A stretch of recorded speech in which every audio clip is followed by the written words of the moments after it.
আমরা সুখের জন্য সারাদিন দৌড়াই, সুখ কিন্তু আজ পর্যন্ত আমরা কেউ চোখে দেখি নাই। দেখছেন না? নারী বলবে না পুরুষ বলবে, না সন্তান বলবে না বাবা বলবে। কেন জানেন? সুখ আসে রহমতের চাদর আসলে, চাদর দিয়ে যখন ডাকা হয় তখন সুখ আসে। আল্লাহর রহমত ছাড়া সুখ আশা করা যায় না। আর আল্লাহর রহমত মুহাম্মদুর রাসূলুল্লাহ ছাড়া পাওয়া যায় না, না না না না না। যদি বলেন প্রমাণ, আল্লাহ ইঙ্গিত দিছেন, আমার বন্ধুর উপরে একবার তুই দুরূদ পড়বি, দুরূদ ওই ব্যক্তি পড়তে পারে যে আল্লাহর রসুলকে ভালোবাসে, মহাব্বত করে, আল্লাহর রসুলকে অনুকরণ করে ওই দুরূদ পড়তে পারে।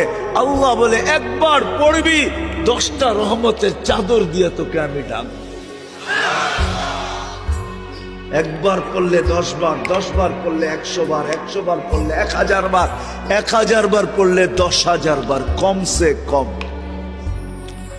এই জন্য সুখ নাই, আছে সুখ নাই। আসেন ওলামাদের